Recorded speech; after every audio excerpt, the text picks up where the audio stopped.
Hello and welcome to the Total Soccer Show, Summer Transfer Special number 2.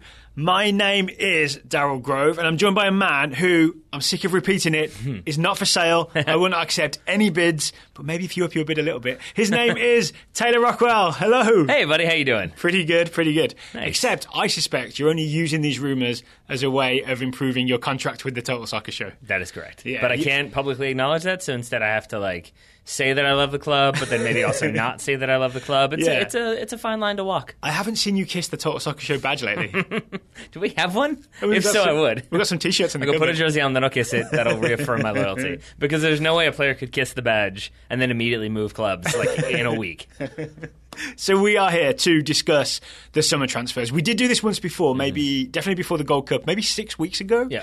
And it feels like a lifetime ago. It can't have been 6 weeks ago. Maybe not, but it feels like a lifetime because so many things have true. happened involving very big numbers. Yeah. I want to start there. Mm-hmm. Why are the numbers so big this summer? Well, because, Daryl, inflation. And economics. Yeah. I got no idea. No, I think it's basically because there's so much money in soccer right now, especially TV revenue. That's it, right? It's Premier League TV money is pouring in and then being spread around the world. And it seems like maybe it took clubs a little bit of time to figure out, wait a minute, these guys have way more money than we do. We should be asking for way more money. It's like everybody is Barcelona and Real Madrid now, right? Everybody has bottomless money to spend. A little bit, yeah. And maybe Barcelona and Real Madrid don't have bottomless money? Yeah. So who knows about that one either. They got enough. They're not hurting. Right. They're not hurting. I would love to see, you know how the globe, the global economy has an inflation rate, or various countries have an inflation rate. I would love to see someone peg over time the actual percentage number of inflation with soccer transfer fees. It'll be a large figure. It'll be a graph that just goes up to the moon, right? I mean, I think they do that with the record transfer fee. Every year that it's broken, you can just see it sort of ridiculously escalating. And it seems like this summer it will continue to ridiculously escalate. Yeah, we'll get to that number and that player, who I'm sure everybody knows what we're talking about. Or a couple different players, potentially. Oh, really? I mean, if one doesn't happen, then one that you're going to talk about might. Oh, I feel like we're talking in code. We sure are. So we're going to run through, we've each listed some of our favourite or most interesting transfers and transfer rumours and transfer happenings of the summer since the last time we did this. And I'll say this, I don't always love talking about rumors because I think a lot of times they don't come true, and a lot of times it's editors trying to sell papers, and sometimes it is players trying to force transfers. That said, it's much more pleasant than sitting on a cold French beach. We saw Dunkirk this morning. Did. Yeah. Eventually. Yes. If you saw our Twitter timeline, you'll know why, eventually. We accidentally went to see, Valeria and the City of a Thousand Planets? Well, we sat through a lot of young adult trailers, and I was very confused as to why that was the case for Dunkirk, which seems like a slightly darker movie than a young adult film. And also it opened in space. Also in the future. Yes. Dunkirk did not, to clarify. One more thing before we get into transfers. The way you said that made me think that a lot of people are kind of say they're annoyed with transfers and they hate all the rumours. And I mean, I complain about it, I grumble about it, and players wanting away. And yet, it is one of the most exciting things in soccer. It's almost like a vice that you want to indulge in by getting into some transfer rumours. Yes. Why is that? Why is it so exciting, even though we know it's kind of not the most pleasant aspect of soccer? I mean, because I think anytime you get a new face, anytime there's a possibility of a new player coming in, either for the club that you like or for the league that you enjoy watching, it makes it that much more exciting. I mean, it's the excitement of change. I think so. Change, and I'll say for me, it starts with when I would play FIFA all the time, and even when my team was the best in winning the Premier League, I would still be I'm kind of bored. I need to bring in a new player. I need a new shiny new thing. Oh, you're Florentino Perez. Essentially, yes. Yeah, pretty all right, much. Shall we get started then, Taylor? What I was going to say, though, but I think the thing that so yes, it is really exciting, and because it's big players moving, and in some cases it can be maybe a move towards Barcelona might lose Neymar, or Real Madrid might get this guy, or might lose that guy, right? And so maybe in some cases it's a little bit more there's going to be 7 or 8 clubs in the Premier League, for example, that really could conceivably challenge for top 4. Yeah, I kind of double-taked at West Ham this time. Yeah, West Ham, Everton as well have really improved their standing. Would you like to start us off, though? What's been one of your most interesting transfer sagas this summer? Well, since we've already started with the Premier League, I'll go to Serie A. All right. Naturally. And I'm going to talk about AC Milan. Yes. Because it's mostly just that at least on paper, Milan are back? Question mark? Because you look at it's been a barren few years for Milan. Yeah, I mean, really, since they got rid of Thiago Silva and Zlatan Ibrahimovic, it's been kind of a bummer for Milan. It's kind of fans. like the Berlusconi money wasn't enough to compete anymore when it really, really was like 10, 20 years ago. And so for a while, it seemed like they were trying to do that sort of like, but look how many young, exciting players we've developed. That's the same thing as challenging for the Champions League every year, right? No, it's not. So instead, they've gone out, and I will say this, they've spent a lot of money, they've signed a lot of players, but they spent pretty wisely, I think, because... Okay. You know, with grain of salt here, because we haven't really gotten to the other transfers that are ridiculously expensive. So within the context of the craziness of world soccer and the numbers being bashed around. So they've spent 161 million pounds this summer, which is certainly a lot, but they've signed 9 players, maybe 10, one of them on loan, Fabio Borini on loan, which is... I remember him. Yeah, it's a low-key one, but I remember that guy. I'd say the biggest one, which we haven't... Because we talked about some Milan transfers in that other transfer show you mentioned. The biggest one would be Leonardo Bonucci. Yes, this is the most dramatic one, from Juve to Milan. 30-year-old centre back, if you don't know, 35 million next stop is Minsk. Pounds. What, Milan to Minsk? Is that what you're doing there? Just forcing them in, huh? I'm sorry. Is that Rochelle? Yeah. There it is. All more topical references from the Total Soccer Show. Yeah, and I think it's Bonucci's move because, number one, it's huge. It really is huge. He's a defender who has won Serie A many times with Juventus, again, challenging in the Champions League, was linked with Chelsea because of Antonio Conte. I think a lot of big clubs were, kind of making romantic eyelash flutters at him. I'm going to say elite defender. Yes. Also elite playing the ball out of the back, especially if you want big diagonal balls defender. Yeah. Yeah. So a key piece for Juventus. And so for him to move, and to move as rapidly as he did, because one of the things that I find so frustrating about the transfer window is just how long everything takes. Yes. It would be one thing if, this story, suddenly there's a rumor there, suddenly that rumor's gaining traction, and then that move happens. But more often than not, it's, there's a rumor. It seems like there's a little bit to this rumor. And then 3 months later, we're at the transfer deadline day, and it's like, but maybe that rumor's real. Yeah. Bonucci happened fast, right? It sure did, and I think that was frustrating for Juventus fans and pretty happy for Milan fans. So I think some people hadn't noticed is that there's a reason for this, right? It's all to do with Bonucci having a bit of a fallout with Allegri. Yeah, and so, I mean... When it gets public and when it gets obvious, I mean, that's when a player tends to move. Bonucci does seem like a guy who I probably wouldn't mess with, and he does also seems like kind of like an old school Italian in the sense of like once like a line has been crossed, it's sort of that's that. Yeah, it does feel like he's moved on principle. Right? Yes, it does. But good news for Milan.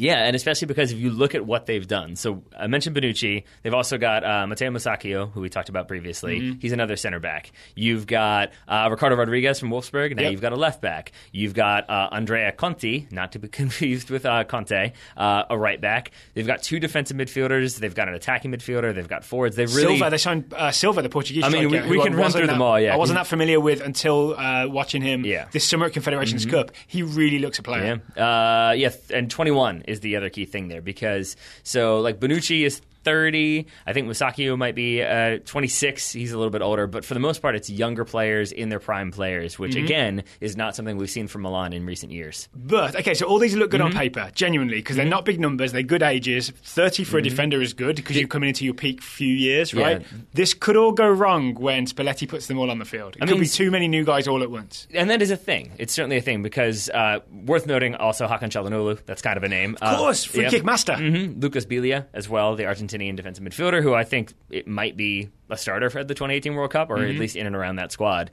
But yeah, it's obviously a chemistry thing. When you suddenly have 9-10 players coming in, how many of them are actually going to see the field? How many of them are going to be sitting on the bench and being frustrated? How many of the players that have been there for a while and have sort of looked good or have looked very good are now going to be like, well, great, I'm out of a job? I'm going to predict maybe a slow start to the season for Milan, but it will come good maybe after a few months. I think so. Yeah. And I think the other key bit of business, which wasn't a transfer, was the acquisition of one Donnarumma, which was a transfer because they signed Gigi Donnarumma's, I think it's Gigi is what he's going for now, Donnarumma's brother, and I think that was a move to keep him happy because they kept their like big name goalkeeper. Even though Real Madrid were definitely in there and definitely wanted him, he is still at AC Milan, despite saying that he was done and fans throwing money at him and being very angry. He will stay there. That was a big win. Help them, I'm going to say, compete for certainly top 3, maybe the title. Who knows? I want to also give a quick shout out to Juventus because you would think losing Bonucci would be a huge problem. Obviously, he's an elite defender, but I keep hearing about this guy Rugani,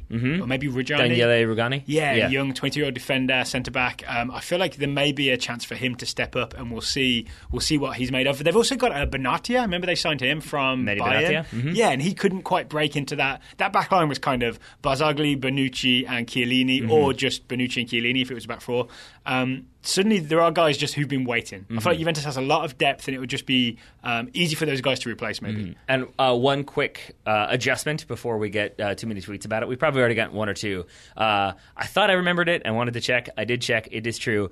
Serie A have 4 Champions League spots again. They had 3 previously. I think because of UEFA coefficients, they are now back up to 4 spots. Do Milan have one this year? No, I think they're in Europa League. Okay, I know that because their net, good for them. Like their expenditure at this point, not their net spend, but their total expenditure right now is like almost it almost equals whoever their opponent is. It's like their entire operating budget. So there you go. All right, I'm going to move to England to talk about some interesting transfers. What I'm interested in is Manchester City, Pep Guardiola, re-racking his fullbacks. Yep. Right? So out goes Zabaleta, Sagna, Clichy, and Kolarov. At least 2 of them on free transfers. Just get out of here. You're done. Cut loose. Yeah. Do we know what happened with Kolarov yet? Because it seemed like they fell out really fast, and he was just sort of like, I'm done here. Pep Guardiola was sort of if you don't want to be here, we don't want you here. So I didn't research him. I don't know if anyone's picked him up. I think he's a player. He'll be really useful somewhere.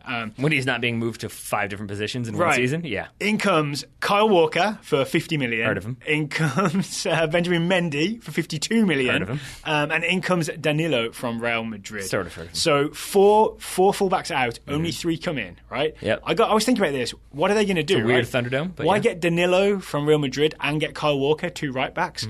Danilo is 2-footed and can play right back or left back. So I think what he's done is bought 3 sort of first team fullbacks, and he'll be able to rotate them around a little bit with Danilo filling in on either side. Right. That makes sense. So I think Guardiola may be onto something here. And there was definitely a thing last season where, to me, Man City's fullbacks looked like the weak spot. It was suddenly like, oh, you're not Dani Alves or Philipp Lahm or David Alaba or the guys I've been used to. And that really was where they needed an upgrade in order for Guardiola's whole thing to work at Man City. I think this is exactly what he needed. It's a weird world we live in, because I remember like when Van Gaal was still the manager of Man United, and people were saying like, oh, well, a big part of United's attack was weakened when Luke Shaw got injured. It's like, if your attack is based around a left back, that's not great. But in reality, it makes sense, especially with Pep Guardiola. I've seen Marcelo play. Yeah, but especially with Pep Guardiola and what he wants his fullbacks to do, where sometimes they come inside and almost operate as midfielders, but then they're also getting forward, but then they're staying back. Like, it requires a very intelligent player who's capable of doing a number of different things at any given moment. So to bring in those players, it doesn't surprise me that that's where he's focused, at least to start. So I see that's a real statement of intent of like, I fixed the problems of last season. It was fullbacks. I've got new ones, right? So look out Man City. The other interesting thing for me with Man City is last summer, Guardiola came in and was like, okay, Joe Hart's not going to work. Claudio Bravo's the guy. He's going to be the guy that does goalkeeping the way I think goalkeeping should be done. 1 year later, he's had a rethink, and in comes Ederson from Benfica. So now he's the guy. But what you're really going to have now is some sort of goalkeeper battle, right? I would assume maybe Ederson starts the season, but there's going to be, and I think there's going to be a weird sort of English tabloid thing of pressure on those goalkeepers. So they've gotten rid of Joe Hart now, right? He's gone on loan to West Ham. So, I mean, it really just leaves you the 2. Yeah. And it's like 2 guys who expect to be first choice. So I always think that's really fascinating. Yeah, I'm not sure Claudio Bravo still does. Really? And maybe they'll do that thing that some clubs do where it's like one of them is the Premier League goalkeeper, one is the Champions League goalkeeper, and you keep people happy that way. Maybe. But it does seem like it's going to be Ederson, whichever you want to go with there. Until he has a high-profile howler and a bunch of headlines about him, and then suddenly it's Bravo back in, right? Yeah, that could happen. Or until they play Bravo in a couple games and he looks good again, and then they sell him, and then like promote somebody younger or bring in somebody who's more of an obvious backup.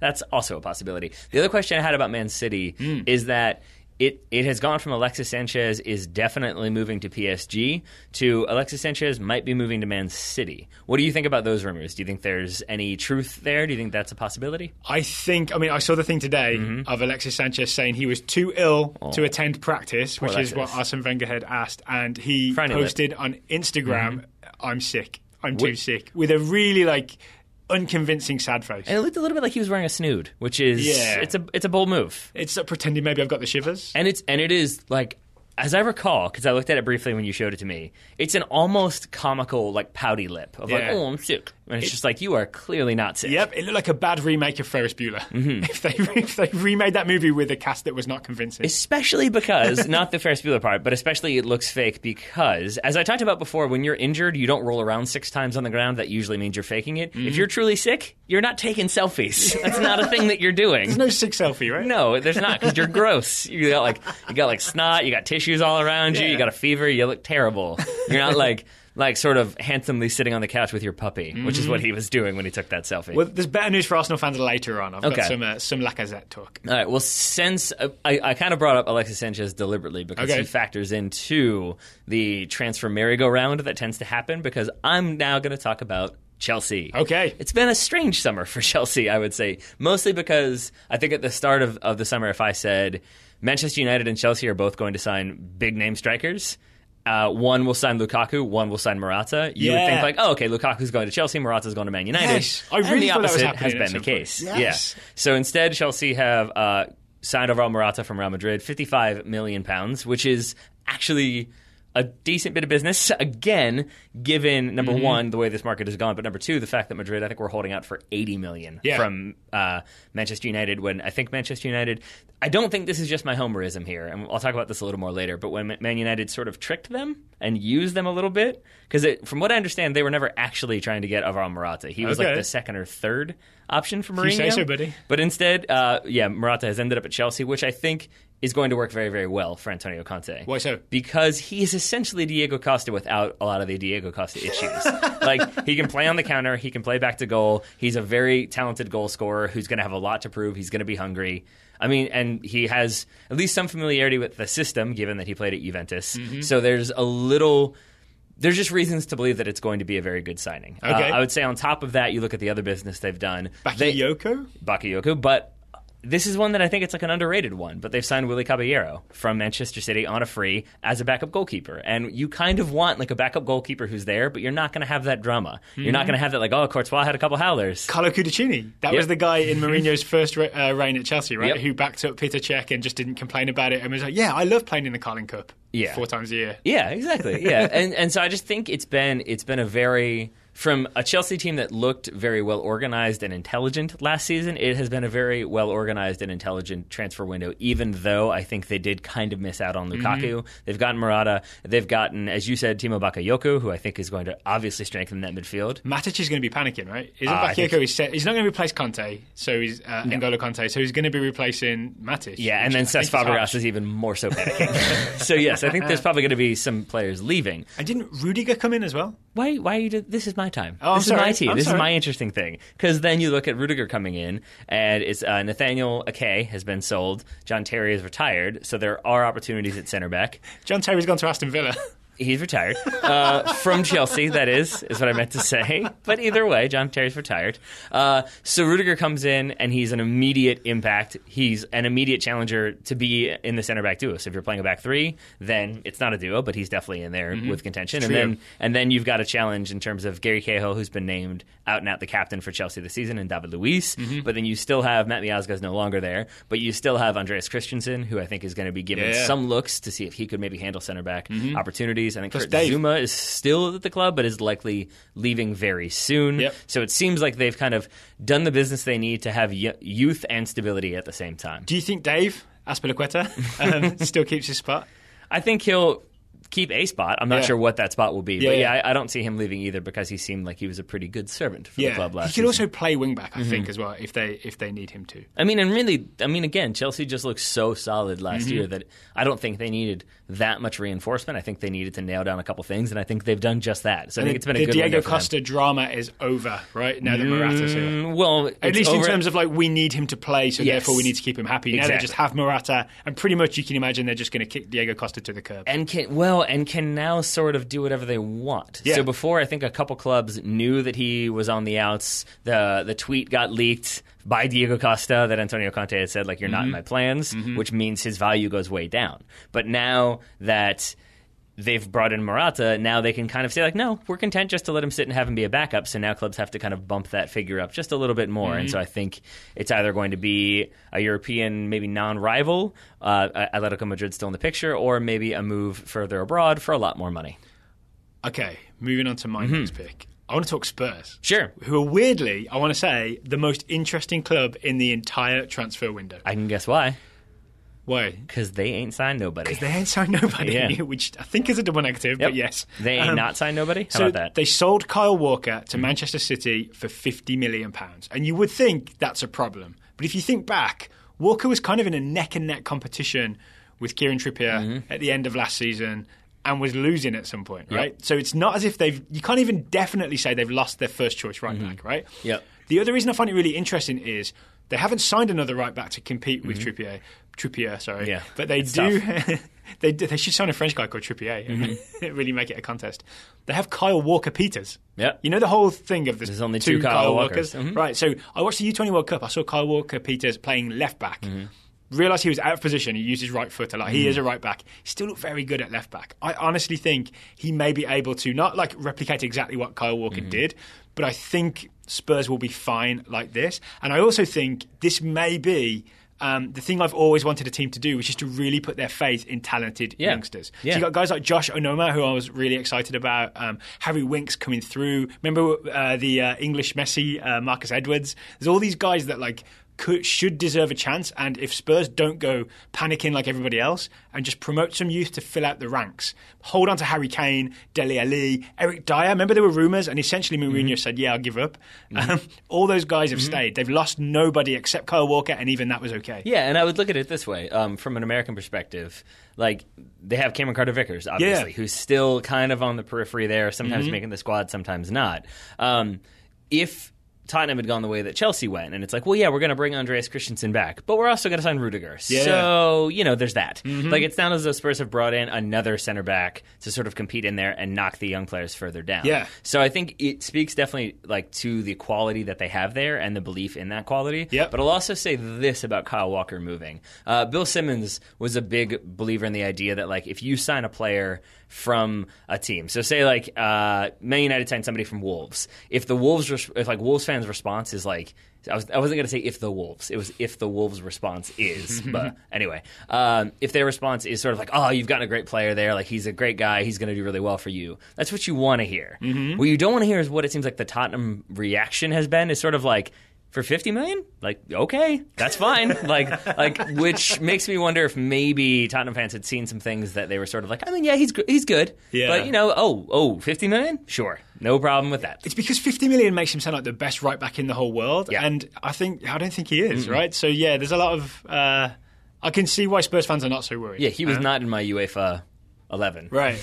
By any stretch. But here's the thing as well. I see this as kind of a grand experiment because this would be proof. If Spurs have a more successful season this season than last season, it would kind of be proof that you don't have to be involved in all the panicking and all the spending and all the sort of arms race that is happening, especially in the Premier League. If you just trust your system, hold on to your best players, bring through some youngsters, you can make it work. I think of Pochettino as almost like the kid at school who can't be peer pressured into smoking. Yeah. He's just no, that's bad for you. I'm going for a jog. And I'll say, if ever there were a club that has truly benefited from the influx of money into the Premier League, it is Tottenham. And certainly they haven't gotten to the point where they've won the Premier League or won the Champions League or anything like that. But in years past, they would have had to sell some people. And Daniel Levy is an amazing negotiator, and people do not like dealing with him because he is going to get every penny he can possibly get. But they would still have to sell some people. And so, the way Gareth Bale or Luka Modric left. Yeah. Exactly. And so I think because of how much money has come in, they're not in that position anymore. They can pay people a little bit more, they can keep people happy, and they can keep challenging for top four, maybe the title. And then why would Harry Kane want to jump ship? Why would Eric Dyer want to jump ship for a club that's maybe going to make top four, maybe going to challenge, might not be in the top four? We don't really know what to expect, but at Tottenham we know what we're going to get. We know the manager, we know the stadium, we like the fans. Let's keep it going. So I've got to say, Tottenham, I don't have a Premier League team because Wolves are in the Championship. As long as they don't suddenly give in and spend 300 million in the last week, I kind of think of them as my Premier League team this year. Not that I'm supporting them, but I'm definitely rooting for them because... You and everybody else who's picking a Premier League club. Okay, but my reasons are a lot of English players, right? Yeah. So I'm kind of vested in that. Plus, I would love them to prove this theory true, that you don't have to be involved in the arms race to be successful in the Premier League. Yeah, absolutely. Don't smoke, kids. Don't give in to peer pressure. And to clarify, I don't mean that in like a negative way when I say like a lot of people seem to gravitate. The two teams that when we hear like, oh, I'm just getting into the Premier League, starting to follow it, the two teams, maybe three teams we always hear about, I would say Liverpool, Everton, and Tottenham. Those are the three that people seem to really gravitate towards. I think I know why as well. It's because people don't want to be accused of being glory hunters. Yeah. So you don't want to like pick someone who's recently been winning the Premier League regularly. Yeah, but then you look at Tottenham and it's a lot of youth players, and it's, you know, Harry Kane, he's one of our own, and there are reasons to really, really enjoy Tottenham both on and off the field. Yep. So I think all of that makes sense. Things are bright for Tottenham, is I guess what I'm getting at. And things are affordable, right? Because they're not spending loads of money. Okay, so we've got more transfers to talk about, but first we have a sponsor on today's show. That we do, my friend. It's a new sponsor. Their name is Shirtling. So Shirtling is a spin-off of the company Woven, who've been advertising with us recently. Woven is the T-shirt subscription company. They print T-shirts and ship them directly to you. Shirtling is woven for tiny people. for tiny people, and by that you mean children. Yes. So it's for anything from not newborns. Tyrion Lannister. Kids from newborns all the way up to 7 years old. You can pick the size and you can change it as you go. It's £10 per month. Yep. And then once a month... I'm sorry, we are in full transfer mode. It's 10 what per month? Pounds. You mean $10? It's $10 a month. So it's even cheaper. $10 a month. Wow. We are in the transfer window.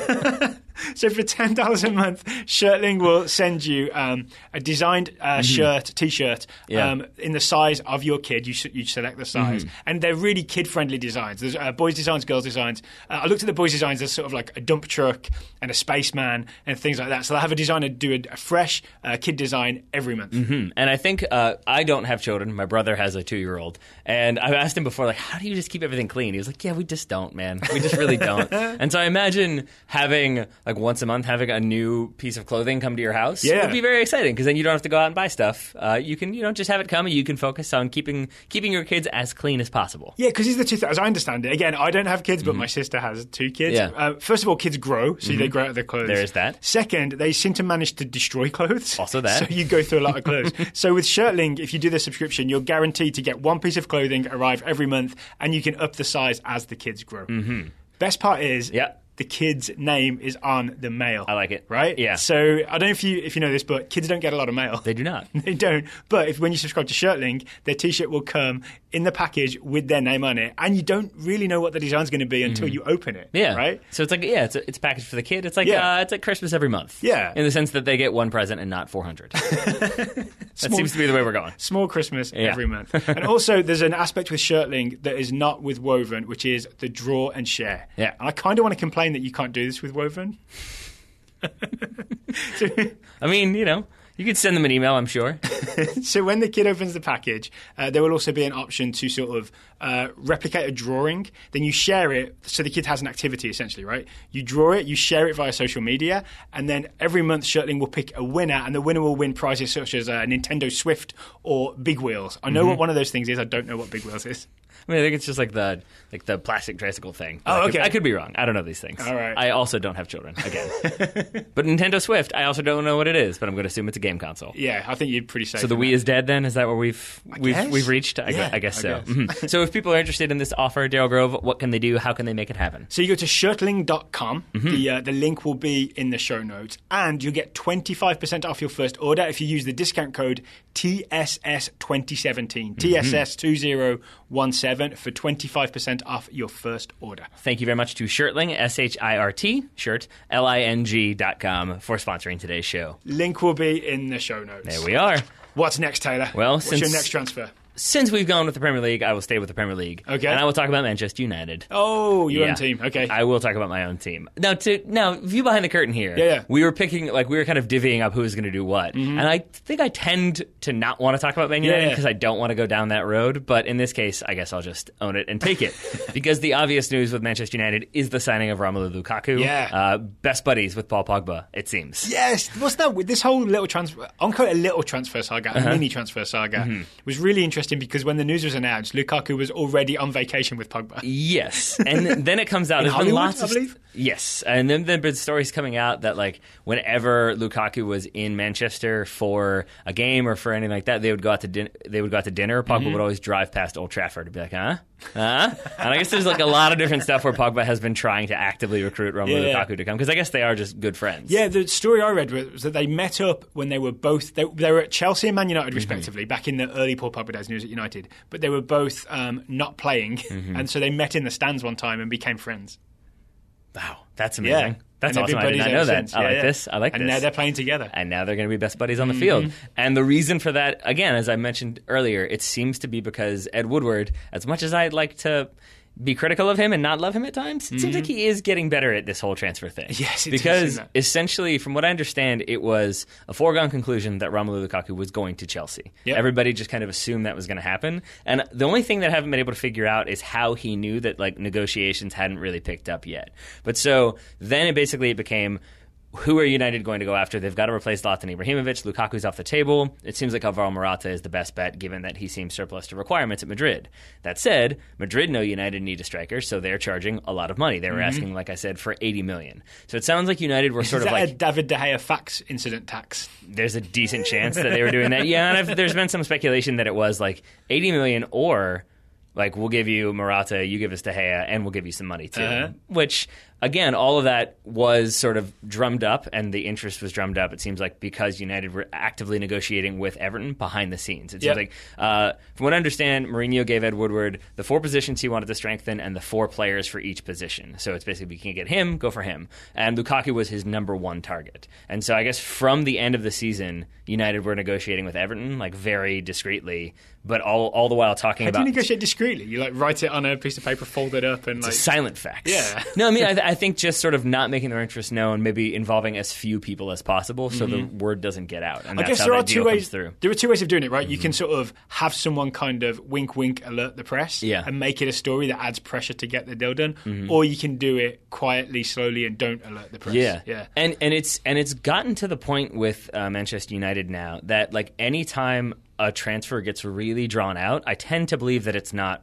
actually going to happen or that it's not a real thing, because I know there have been a number in the past. The ones that jump out most readily are Cesc Fabregas and Sergio Ramos. Both of those, it seems like, were either United weren't really interested, but said they weren't really interested, but really couldn't meet the fees, or the player was maybe just trying to get a new deal. I think Thiago Alcantara would be the other one. So I do wonder when these things get drawn out, if that's a lot more media and a lot more sort of passive interest than it is United are actually going for a player. But they've gotten Lukaku, they've gotten Lindelof. I think they're probably going to sign at least one more player, and I think they've put themselves in a pretty decent position for the coming season. So I'm interested in Lukaku because he seems like the perfect Mourinho striker. Yeah. Because Mourinho loves a target man, at least loves a big guy, but Lukaku also has a lot more to offer, right? He's pretty good at running in behind. I think he's kind of a clever player. Yeah. I also remember the story that I remember the most is when he started scoring goals at Everton. There was a story about him every weekend watching every Premier League game. Wow. Like he would... That's a lot of time. In England, it would be Sky Plus, all that, which is like the DVR.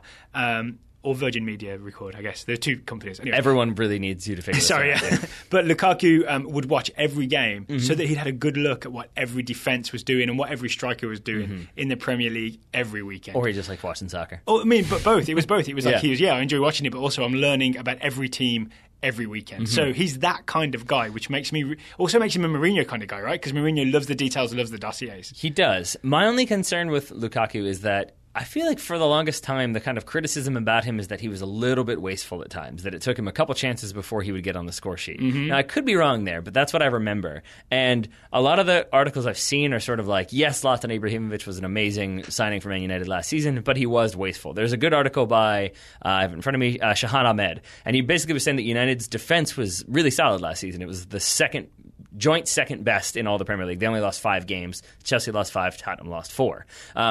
And so they had like a really comparable record there. The problem they had was there were lots of draws. And so the point here was that like, but Romelu Lukaku is going to come in. Zlatan missed, I believe, the most clear-cut chances of any striker in the Premier League. I can believe that. So maybe if they bring in a player who's going to get you a couple more goals when Zlatan couldn't, then those draws are going to turn into wins. Those points increase dramatically, and suddenly you're in there in that conversation. Well, the other thing is Lukaku's more of a long-term signing as well, right? To me, Very Ibrahimovic was always a short-term injection of swagger. It almost like returned and the, in a good way, arrogance to Manchester United that kind of had disappeared under Moyes and Van Gaal, right? And Ibrahimovic sort of brought that with him. And you just sort of re-inject that back into the team. But then Lukaku is young enough that he's a guy that Mourinho, if he's building a team the next 3-4 years, that's who he can, like, he can start tomorrow, but he can also plan for the next few years and not worry about him moving on or getting old. Yeah? Here's the other... So I'm pro Lukaku. I am pro Lukaku as well. I think we have to probably mention before we move on the transfer fee itself, because it's reported... I can't remember it, 75-ish? That's the thing, it's reported between 72 and 75, but then a lot of people say it's actually 100 million, because I don't know if that's because when you convert it to dollars, it's $100 million, or if it's because of add-ons and incentives, things like that.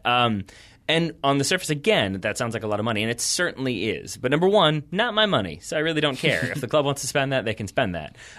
Number two, I would say that you're always going to have what I would say is like a Premier League tax. That when you're signing one of the best players in the Premier League from another Premier League side, obviously, it's going to cost you more money. Yeah. That's just the way it's going to be. But I do think the reason why United were so focused on him is because he's a Premier League striker. They don't want to have somebody come in who might be really good, but might not because he's never played in the Premier League. Before. Yeah, so at least with Lukaku, he's familiar with the league. He knows what it's going to take. Morata hasn't played in the Premier League, so there's a chance he comes in, gets banged around a little bit, takes a while to find form.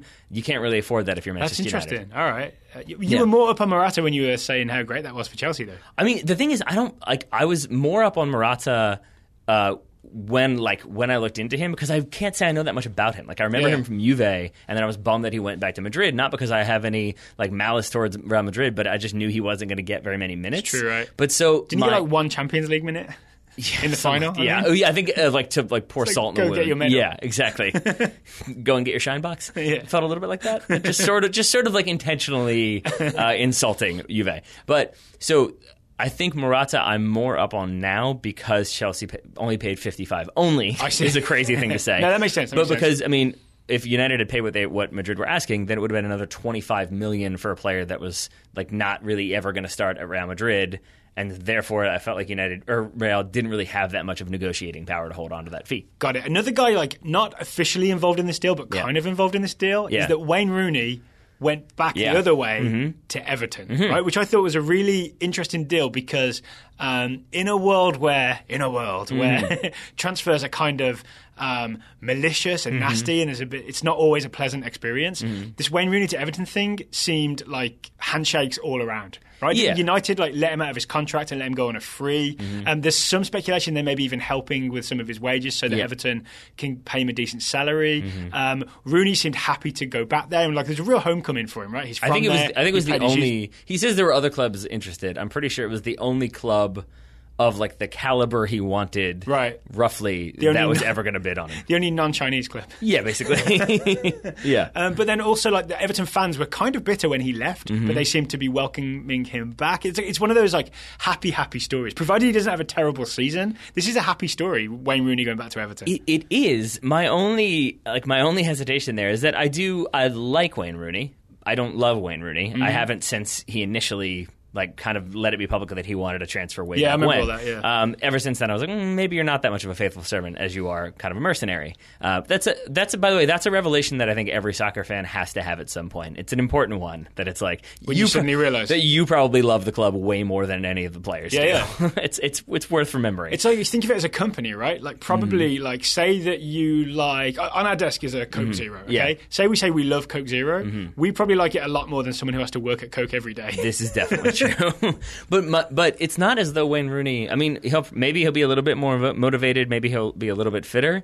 But it's not as though the problems in Wayne Rooney's overall game are going to just go away when he goes to Everton. I predict that maybe we'll see a bit more from him. So you're going to do the annual Wayne Rooney's going to do really well, score a bunch of goals prediction. This time he'll be sort of more supported by his team, I would imagine. While we're talking Everton as well, we mentioned the Jordan Pickford transfer last time round.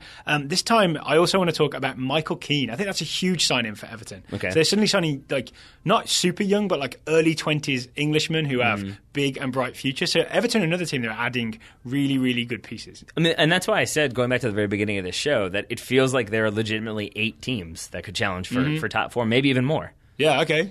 I'm up for that. So I'm pretty amped for the coming season. We're going to talk more transfers, but also worth pointing out that the season's not very far away. So we're going to be doing our transfer-specific prediction show probably next week. Is that Premier the plan? League very specific prediction show? Yes. Is that what you meant? Mm-hmm. Yes. What did I say? Transfer-specific prediction show. Maybe that too? Okay. Yes. Premier League specific prediction show. Yeah. Yes. Okay, but I'm going to switch us away from the Premier League, though. We would definitely be coming back in the coming weeks. I want to take us to Major League Soccer. Okay. Because one of the most interesting transfers over the past week has been Dom Dwyer moving from Sporting KC to Orlando City for $1.6 million, which sounds like small fry, right? But there's a great Paul Tenorio article for 442 in which he makes the case that this really is, even though the number is small, this is a game-changing transfer for Major League Soccer. So do you want to give us like the brief summary, the talking points? Yeah, well, here's the reason why it's not necessarily just that amount that matters, it's how it happened that matters. What they're doing, Orlando, they've paid Sporting KC in allocation money, right? They've paid $1.6 million in allocation money, $900,000 guaranteed, and I think $700,000 in easily attainable targets, which I'm guessing will be like a few appearances and a few goals. Putting on the jersey properly. Yeah. And then that allocation money is spread out over a couple of seasons so that then Sporting KC suddenly have a lot more salary cap room because that's what allocation money is for those who don't know. So what this is suddenly there's enough allocation money in Major League Soccer. This is Paul Tenorio's argument that allocation money has become an asset that you can start trading around, right? Which was the overall goal, right? I think so. I don't know. I'm not sure what they were thinking exactly. I thought it was so that you could like pay people down. thicken up the middle of the roster so that the like middle talent who weren't DP level could still get a decent wage. But what started happening is there's enough allocation money that your salary cap is what, 3.8 million, I think. So to suddenly have an extra 1.6 to play with, right? That's a lot of money. Yeah, it is. And then you think Orlando had this money originally because of the Kevin Molino to Minnesota move, which was $650,000 in allocation money. I think suddenly there's like all the criticisms of monopoly money in Major League Soccer. Suddenly when there's enough monopoly money that you can make moves with it. Is there a point like where monopoly money becomes real money? Is that where we are essentially? It's where it becomes like tradable assets and you sort of almost develop your own weird little fake economy that now there's money, you will start seeing moves within Major League Soccer. So it will almost be as if everybody has a transfer budget, but it's really an allocation money budget. You know what I'm saying? Yeah, absolutely. So we've invented a new currency in Major League Soccer. That's one way to put it. Another point, which I apologize to whoever initially said it on Twitter because I've lost it. But there was some speculation maybe that part of the reason why Dom Dwyer was sent home after the group stage of the Gold Cup is because he was in a similar position to, say, Juan Agudelo, who maybe wasn't going to get many like first-team minutes, might make a couple cameo appearances potentially, but was probably going to be sitting on the bench. And if maybe there was already kind of like, maybe if this move was already in the works, then it sort of was like, well, you can sit here on the bench. The rumor started soon after, so maybe. And or you can go back to your club, finalize this transfer, and then kind of get your new season started with your new club. That makes a little bit more sense to me. So worth noting that. Second thing I immediately thought of, actually second thing is the first thing I immediately thought of when this went through. How are the Orlando Pride going to make it so that they get Sydney Leroux? I made the same joke. Did you? I appeared on the USL Eastern Conference Confidential podcast. But yeah, I mean, they've got to be thinking about that, right? Because they were both playing in Kansas with Sydney Leroux. So and I think made moves to make that happen. Yep. Yeah. Absolutely. Yeah. And so if that does happen, Orlando kind of stacked. That's all I'm saying. They have Alex Morgan and Sydney Leroux. Yeah, and then they'd have Ashlyn Harris in goal. They would have Marta. I think we both know her. And they'd have Ali Krieger, like, amongst other names. So maybe they'd have to get rid of somebody because that seems like a lot of people. That's how trades work. But I guess that is how Orlando would make that happen. They've got some pieces in there that could probably be traded. Thinking of Orlando City for a second, where Dom Dwyer is going, right? Because it's not just about how interesting this sort of the mechanism of how this move happened is. It's also, you're looking at potential, maybe temporarily, Kyle Larin, Dom Dwyer partnership of some sort. Right? Yeah, for a couple months until Kyle Larin gets bought. I mean, maybe, but I think from what I understand, they've got hold of Dwyer so that if they do sell Kyle Larin, because some European team makes too big of an offer, then at least they have Dwyer as a backup, or they at least can like ride out the rest of this season with a Larin-Dwyer partnership, or Dwyer on the wing maybe, but that sort of attacking force, and then they can sell Larin sort of maybe in January or so. Big things happening. Yeah, big things happening. And then for Dom Dwyer, he gets to go kind of home because he was already at Orlando when they were a USL team. I remember them winning the USL Championship with Dwyer playing. I mean, I know he's played there since, but it will be sort of like, wait a minute, this is not what the stadium looked like when I was here. Things are different. And better. Also, let me just add, while that blockbuster move happens, Good stuff, DC United. And that's all I have to say about that. They're just biding their time. Oh, goodness gracious. Oh, quick mentions maybe. This isn't quite what we're talking about, but managerial moves in Los Angeles. Oh, yeah. Ziggy Schmidt replaced Kurt Analfo at LA Galaxy, and Bob Bradley was unveiled for LAFC. Did you see this? I did, with the cap. From under the cap. He sort of lifted it up. I kind of liked it. I feel like it was like... maybe, but this may not be the case, in which case I'm about to insult Bob Bradley, but like a guy almost playing on his not cool dad persona by dressing that way. It felt as though for a man who is either bald or shaves his head because he's bald, I feel like the ball cap, the baseball cap, is the domain of the bald man. Bob Bradley looked like he had never worn a baseball cap before. That's all I'm saying. It's like when he did that, like, because he did the head down, you see the logo, and then he lifts the head up, right? You can see his face, and it was just sort of like, as soon as they called, like, cut, that hat came right off, I guarantee you. But Bob Bradley has managed a soccer team before, so I think this is a really great move. A couple for of soccer LAFC. teams, I do believe. So this makes me feel good about LAFC. Mm-hmm. It does indeed. Moving on. Is it me next or is it you next? I believe it's me. All right, who you got? I mean, it's the obvious one. It hasn't gone through yet, or maybe it won't, or maybe it will. It's Neymar to PSG. Oh, I was hoping we could go the whole show without mentioning this, but okay. No, and it's because I'm kind It's of... been the story of the summer, right? And for me, I'm kind of obsessed with this move because even when it like gained traction and still is gaining traction and it's now 90% or 100% or 110% done, I really don't understand how these things work. It's still, or how percentages work. I still just can't. I mean, that's really where it is, though. It's like, oh, it's 99% done. No, it's 90% done. It's 75% done. It's like, so it's not done, is what we're at here. It still doesn't feel like it's actually going to happen. And that's not necessarily because, like, oh, it's him trying to get a better salary. That might be the case. Or it's because it's PSG trying to, like, punish Barcelona for going after Verratti. That also might be the case. It's just because it just seems so strange to me that, like, Neymar... It does seem like he's so part of that front three, the MSN front three, that could keep going for many years. And I know that then leads to the whole second fiddle conversation. But it just kind of... It just seems surreal to me, the idea that he could move from Barcelona to PSG. Yeah, because it seemed like he'd be there for a long, long time, right? Yeah, and it's not even that like PSG are like a lesser status or, you know, he's hurting his legacy. It's just I just assumed that Neymar was always going to be at Barcelona. And so it's when it's suddenly that's not maybe going to be the case, it just kind of makes you re-examine things. Yeah, let's get some things on the table then. I'm pretty confident that Neymar is open to this happening because if he wasn't, he could very easily, because this has been going on for over a week now, maybe 2 weeks, right? He could very easily have come out and said, no, I'm not doing that. I'm committed to Barcelona. Yeah. Right? So there's definitely interest from Neymar. There's no way that he vetoes this. No. Right? And from what I understand from like the stories that have come out from his camp is that it is 100% agreed in terms of the personal terms with him. I believe with him and PSG. More than doubling his salary. I think it would be $35 million a year net. Which is to say that would net him $35 million because the way it works, I think at that tax bracket in France, I think it's 75% tax. I only know this because when Zlatan went there, he wanted to make sure he got all his monies, and so they paid. His salary was actually something insane, and then they just reduced it to a somewhat insane amount of money. And so I think so. It's going to be so in that regard. He's agreed to personal terms, allegedly, reportedly. The other thing that I will say is like. Kind of telling is the fight he got into today with Nelson Semedo. Well, it was just a training ground bust up. Like there was like a little bit of a collision, a little bit of contact. The two kind of get in each other's faces for a second. They're pulled apart, but then Neymar goes after him again. I think it's held back by Busquets. Oh, this video, you've seen it? Oh yeah. Okay. He's held back. I mean, they're definitely separated, and Neymar closes another 5 or 10 yards trying to go after him. He's still fast. It's held back. Oh yeah, rips his. He's wearing a bib. Rips the bib off, throws it on the ground, storms off. And I say this only because I think Semedo said something like, well, you're leaving anyway. No, see, I'm sure that's what people want to believe. I'm sure that people being journalists, because that would be a very sexy story.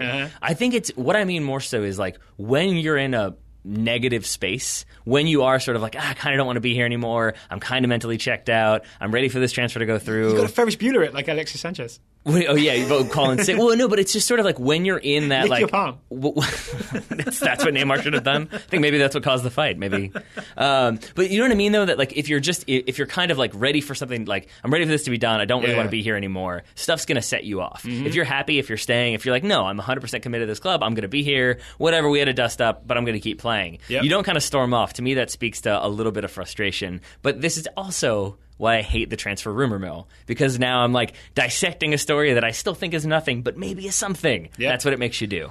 There's also, didn't you come across an interesting story on Deadspin? Yes. Which catches the big thing that I think a lot of major media outlets have missed. I don't want to steal this from you because you found No. it. Let's because if I go like fully into it, I feel like I'll end up rambling for like 5 minutes. So let's try to do this together, or you just jump in if I'm getting something wrong. All right. But essentially, No, the thing is, for a second I was like, really? It's not essentially? My mistake.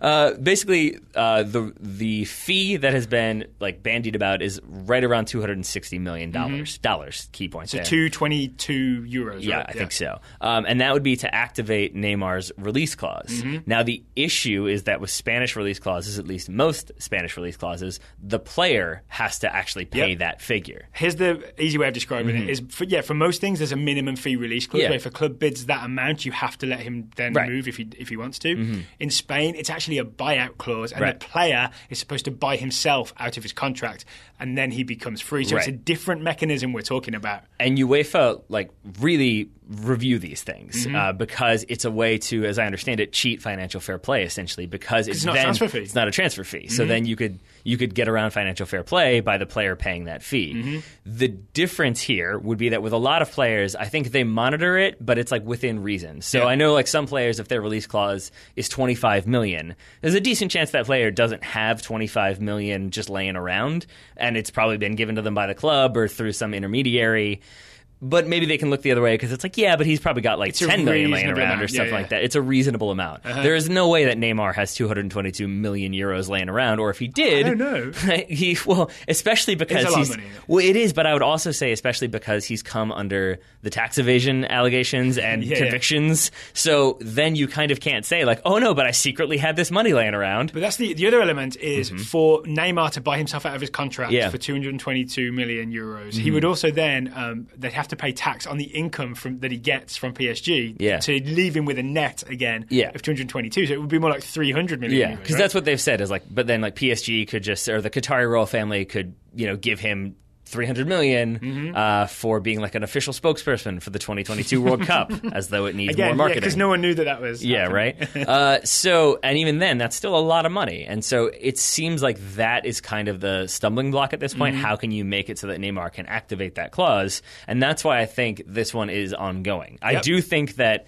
probably there is some truth to the idea that he's okay with the move, he's agreed to terms, but now I think the problem is that the release clause isn't going to happen. So then it's how do PSG convince Barcelona to just do an out-and-out transfer? Because here's the other thing that normally happens, as I understand it, I did some reading about this, is that once it's become clear that the player is going to buy himself out of his contract, there's then an agreement between the clubs, well, if that's going to happen anyway, let's make it simple. Why don't you just pay us something in or around that transfer? So it ends up becoming the same as the minimum fee release clause, almost because they're threatening to give the player the money to buy out his own contract, right? And that would look bad, by the way. If you're, that is worth noting that like if you're Barcelona, it looks bad that a player is kind of like having to jump through these hoops to get away from you. Even if it is like a totally understandable because it's an insane amount of money, it still is sort of like a player actively doing what he can to leave you. So it makes more sense in that regard from like a PR stance to say, oh no, they gave us 250 million, we were okay with the transfer. All of which is to say, I think the reason this thing has been rumbling on for a week or so, and now you're hearing that it may go through like next week, I think is they're working out these types of details, right? Maybe PSG are trying to persuade Barcelona, if we're going to do this anyway, why don't you just accept the transfer fee and then you can take that as income, basically. Right? And so this is why it's become complicated and it's not as straightforward as you think. It's complicated certainly from a financial economics standpoint, but I also do think that a lot of times it boils down to pride and it comes down to reputation and your brand. And Barcelona, I'm imagining, don't want to be seen as a selling club, don't want to be seen by their fans because it's and I still don't fully understand the way Spanish club boards work, but it's an elected position, right? If you're the president of Barcelona, it's elected. And so if you're you're elected by members. If you're the one who broke up MSN, if you're the one who sold one of your best players and like arguably the future of the club, you're going to be unpopular. And so I think there's also, how does Barcelona save face? And my guess would be that they ask for 300 million or something like that, just straight up from PSG. And then maybe it's a thing that PSG can manage a little bit more and do it in increments and do it over 5 years or 10 years or whatever. And then it happens. Also, there's a spin-off here. They have to replace Neymar if he goes. Do they have to replace him with a player that will make up a new acronym from MSN? I don't know. I mean, you're going to have to throw a C in there because the one they've been linked with most heavily is Coutinho. Coutinho, yeah. So this is bad news for Liverpool, I think. If Yes. this Neymar to PSG transfer goes through, it means Barcelona are going to come hard after Coutinho and really turn his head and try and take him from Liverpool. Isn't CSN Comcast Sports Network? I guess that's not quite. I'm sure everybody. It's not quite as high profile, is it? That's it. I don't know if MSN is a thing anywhere else but the United States. Like, I guess you could comment on that one. Have you heard MSN in England? No. In the Britain? No, I haven't. Yeah, so I wonder. People seem to use it more than just here. So Who knows? Yeah. Well, maybe then the Comcast Sports Network is really hoping that deal goes through. It's free promotion at all It'd be times. huge for them. It really would. It'd be huge. So I mean, I think that's all stuff to keep an eye on. And then the other one, just worth throwing out there because there is the narrative of this is Neymar just wanting more money. He's quote unquote tired of playing second fiddle to Lionel Messi. I really don't believe that's true. I didn't know they had a fiddle group. Right? Bluegrass band. It's a little known fact. I just think he probably just wants more money. Called stepovers. Yeah, I'll let it go. I like that one. I was trying to think if there was a better, like if there's a bluegrass soccer pun. That's There's the best not. one. Yeah, well done. And so I think it is maybe him. Maybe he's like just wants to see if Barcelona can give him some more money. But from what I understand, while Barcelona themselves are not cash strapped, in terms of like their salary, like the salaries they're comfortable paying, their pay structure, it's not a thing they want to do, and maybe can't afford to have continuously just hand out like salary increases to Messi, Suarez, Neymar, then whoever else comes along, and it becomes a problem. So I don't necessarily think he's going to get a brand new massive wage increase contract from Barcelona. So it's going to be very interesting to see how this plays out because I'm still not entirely convinced it happens, but I'm also not entirely convinced it doesn't happen. All right, I want to move on to a player Sure. leaving one of the big Spanish clubs and going to another big club in Europe, but maybe not such a first-choice player. Okay. His name is James Rodriguez. Yep. James Rodriguez, Total Soccer Show favourite, or at least Daryl favourite, has gone on a 2-year loan from Real Madrid to Bayern Munich. As I understand it, the terms are Bayern pay Real 5 million euros a year for the loan, right? So each year, 5 million euros. And then in 2019, they have the option to buy James outright for 40 million euros. I find this fascinating because I think I've been saying for about 2 years that James needs to leave. Yep. James needs to go play somewhere because James is a magnificent player. I want 2014 World Cup James to be sort of unleashed on European soccer. So does 2018 Colombian national team. Right, yeah, exactly. No, that's perfect timing for with the World Cup coming up, right? What I did is when I saw this move, I was like, okay, I'm glad he's out at Real Madrid, glad that he's gone somewhere else. But when you start thinking about the Bayern team, you may be like out of the frying pan into the fire, right? Yep.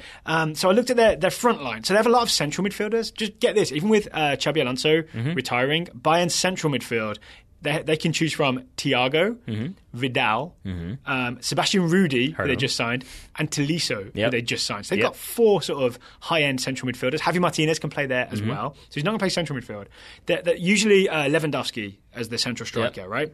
There's a band of attacking 3 underneath, right? And it's usually, first choice team is usually Franck Ribéry, Thomas Müller, Ian Robben. Also heard of them. Left to right. Yeah. So there's no obvious place for James. But all I'm thinking is that maybe they see him as, they'll have some squad rotation thing going, and he's going to just be dropped either left wing, central attacking midfielder, or right wing, and just, I mean, Robben's going to get injured at some point.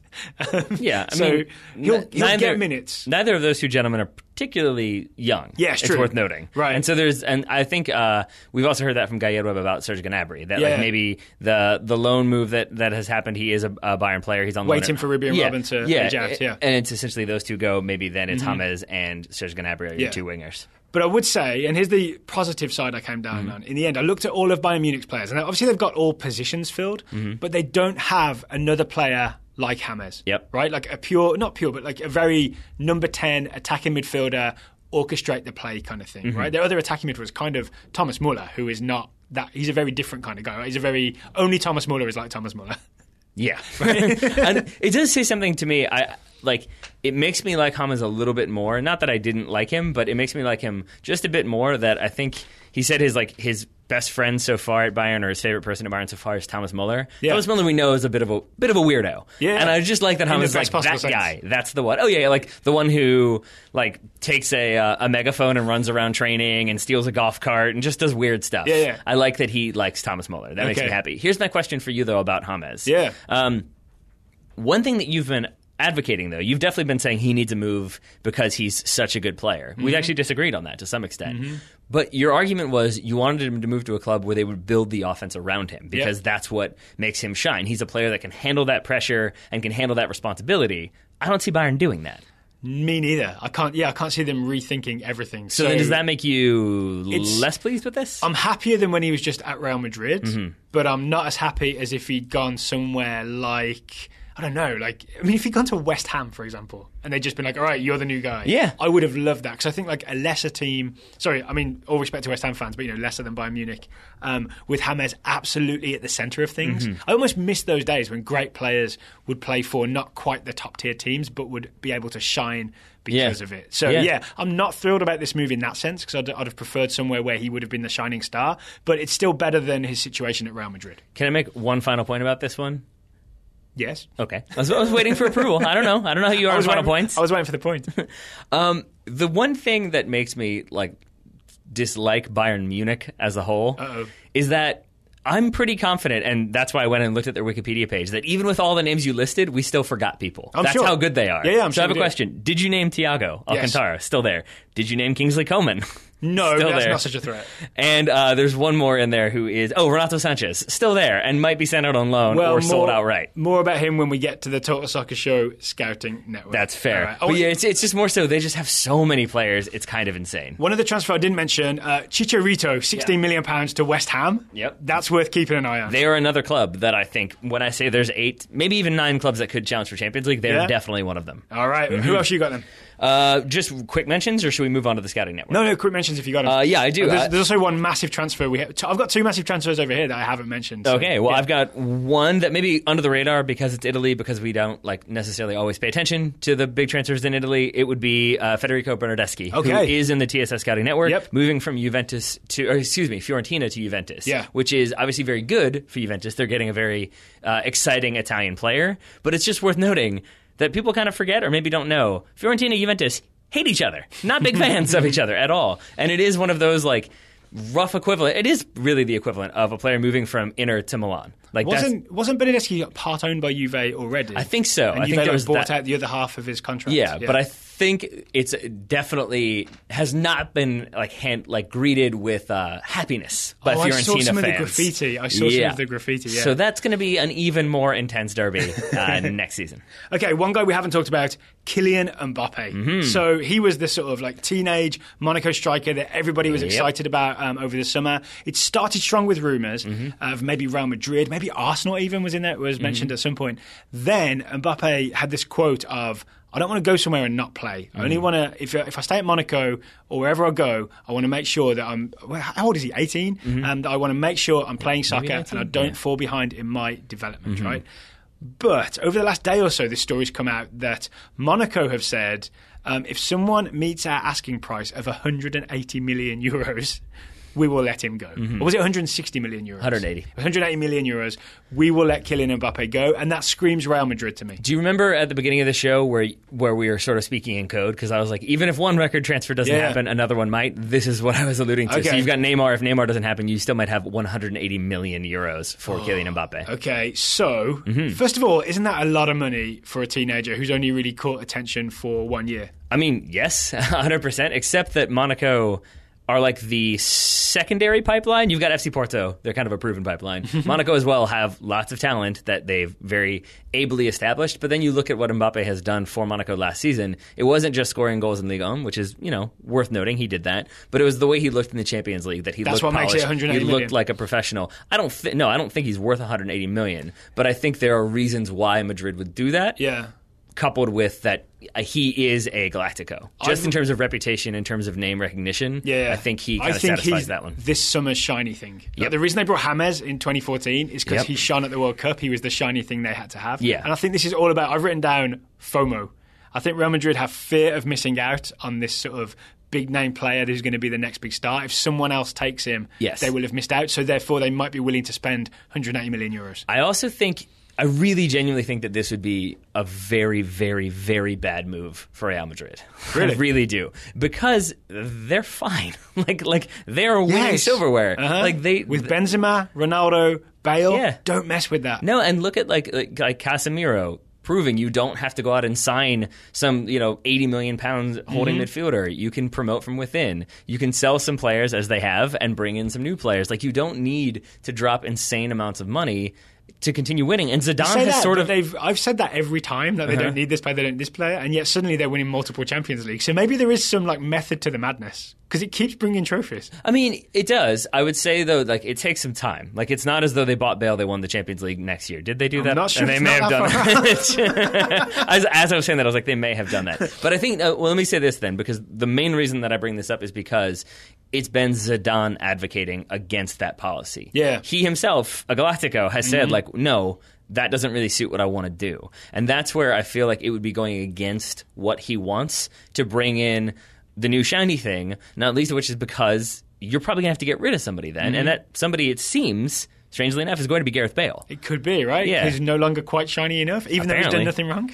Apparently. I don't fully get that one. So by the time you hear this show, this transfer could have happened. So, keep your eyes peeled for Real Madrid transfers. I did want to say this, though. It's kind of a shame, but it is another reason why I do think it could happen, and it is maybe a reason why Mbappe might look around and think, yeah, I'm okay with going, is that for a while, Monaco were holding on. They'd only lost, one player, maybe two players that were surplus to requirements. Not so much anymore. They have now lost Benjamin Mendy, Bernardo Silva, Timo Bakayoko, Valery Germain, who's been their captain for forever. He went to Marseille. And Nabil Darar, maybe lesser known, but still, that exodus has begun and is in full free fall mode, basically. Yeah. So maybe he's looking around and thinking, maybe I should jump ship now, because there's probably going to be a few more departures before this window ends. Because all my friends left. Yeah, right. All my friends have left. All right, final thing. One of the teams linked with Mbappe early on, Arsenal. Yeah. Right? Didn't get him, but they did go out and get Alexandre Lacazette, right? Who I thought at the time, that feels like the runner-up prize to Kylian Mbappe. And to be honest, I didn't really see much of him. He played for Lyon last year, but I think £52 million will be the total with incentives combined to the original price. I went and took a good look at some Lacazette highlights. This guy looks like a player. Yeah. This guy he almost looks like Thierry Henry. Not physically, but in terms of the variety of finishes I saw from him. Yep. And actually suspiciously few headers, so a lot like Thierry Henry. But a lot of cutting in from out wide and sort of putting it far post, bending it around the keeper. A lot of really clever moves in tight spaces. Not crazy pace, but this bit of acceleration to surprise people. So I think of him as maybe, if Alexis Sanchez does go, like we talked about earlier, Lacazette could be a replacement for Alexis Sanchez. Yep. If Sanchez stays, then Lacazette is a guy who could play on the wing but could also play centre forward and give Arsenal a different look, because you can combine Sanchez and Lacazette. So I'm actually really excited about that transfer now that I've had a good look at him. But isn't that a big if? Because if Sanchez does go, yes, definitely, then you've kind of got a pretty big hole there. Yeah, then you've just got someone who's not quite as good as Sanchez, right? But if he stays, then you've got Sanchez and someone who's not quite as good as Sanchez. Yeah. It's going to be an interesting couple of weeks. Someone check the Chicago Art Museum. We're just keeping it going, huh? The Ferris Bueller. I'm not going to let it go. Do you have any more to talk about? I don't. I think we've covered as many transfers as was humanly possible in an hour. There. We have, except that in making my point about Monaco, I actually can already contradict that. Okay. And I'm going to do so by starting with the scouting report. Okay. So we move on. So if you don't know about the scouting reports, this is how we support the Total Soccer Show. It's listener support. We ask people, if you like the show and you want to help us keep growing the show and try and help us make this a full-time thing, we ask people to join the Total Soccer Show Scouting Network, which is where you go to totalsoccershow.com/join and you take a subscription. You send us £5 a month, $5 a month or $10 a month. I've really got it. But I think it's between Dunkirk and this that you're in full Europe mode, basically. We're going for a cup of tea and some jam on toast afterwards. They did make the cup of tea look pretty appetizing. There's a lot of tea, right? I'm not going to lie. Yeah. I could definitely go for a cup of tea right now. Not worth getting shell-shocked for, but probably not. Still pretty good. Probably not. Go to totalsoccershow.com/join, take a subscription, $5 a month, $10 a month. You'll be supporting the show, and we'll also add you to the Scout Network and give you an exciting young player to scout. And that is what we have here. We have 1, 2, 3, 4, 5, 6 scouting reports, and Taylor's about to read one. I am, except You're going to talk about Dunkirk instead, aren't you? Well, I'm just going to say that somehow it really never occurred to me the origin of the term shell-shocked. It was just sort of you're traumatized. Yeah. It didn't occur to me that you're literally shocked by a shell. Yeah. That is kind of insane, and now I'm a little bit bummed out. So I'm going to take us to happier grounds. And I'm going to say, so I was saying that Monaco have had all these departures, and that is definitely the truth. But I think it's actually not that like negative for them because I think they've changed their identity. If they were still trying to be that club that competes with PSG, signs the biggest names ever, then it would hurt them because then they're clearly a selling club. But they've established that reputation, and I think the man who says it best is Steve Renard. I'm skipping ahead on Scouting Network, who's scouting Yuri Tielemans, the 20-year-old Belgian midfielder for AS Monaco. Just joined. Yep. Steve, so there has been a lot of speculation about how Monaco will replace Timu Bakayoko. We've talked about him. And Steve is slightly frustrated by this. He says, is so little attention paid to the Belgian League or even AS Monaco that people don't realize Monaco have signed Tielemans and he could potentially replace Bakayoko. Steve adds that Monaco will begin Ligue 1 play next week. And it is worth noting at this point that if you look at the transfers Monaco have made to bring in players, it is all like 19, 20, 20, 18. It's all young players. Bakayoko was for 20. There's been like a couple for a few million, but it's been smaller amounts that you can tell they're already retooling, they're already doing it again. I think of it kind of like Atletico Madrid. Remember Atletico kept selling their centre forward, and then the next guy would come in and be like, oh, this guy won't be as good, and then he'd be as good, and then they'd sell him, and then, oh, the next guy won't be as good, and they'd sell him, and you go through, like, you get through, like, Mandzukic and Diego Costa and Antoine Griezmann. I'm missing someone, probably. Falcao, maybe? No, he wasn't Atletico. Yeah, Falcao as well, yeah. Oh, definitely was there. So they just endlessly have a great centre forward, and no one trusted that they would replace him. So maybe Monaco are about to do the same thing. Yeah. FC Porto would like a word with you about who gets that title, but yeah, sure. And I would say the reason we know so much about Tielemans, or the reason we're aware of what a quality player is and why this is a big deal, is the Total Soccer Show Scouting Network. It's that we sort of we started off the network by looking for quality young players. We found a 16-year-old playing for Anderlecht. And not too many years later. Oh, I'll give you full credit. You found him.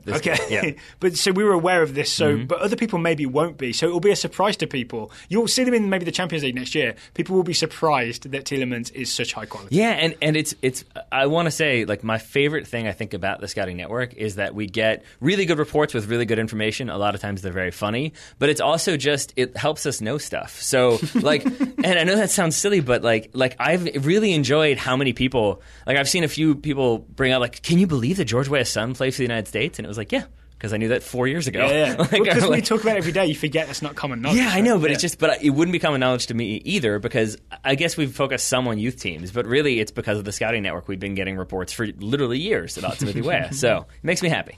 Okay, next up, Jonathan Penny is scouting Keita Balde Diao, 22-year-old Senegalese winger/forward for Lazio. He's been hotly linked with West Ham and Juventus, but mostly Jonathan just wanted to, quote, make a public service announcement that this Keita is not to be confused with some of the other Keitas out there, such as central midfielder Naby Keita, the Guinean footballer for RB Leipzig, who's been heavily linked with Liverpool. Nor is he to be confused with forward/winger Mohamed Keita, the 26-year-old Gambian-born Norwegian international who just got signed with Red Bull New York. That is all. This sounds like Jonathan has signed up for Google Alerts. Yeah, that could be. And he just put in Keita. He's having to filter through them. Yeah, or even Seydou Keita. There's a lot of other Keitas out there. Up next, Brian Walter scouting Fabian Rees, the 19-year-old German attacker for Schalke.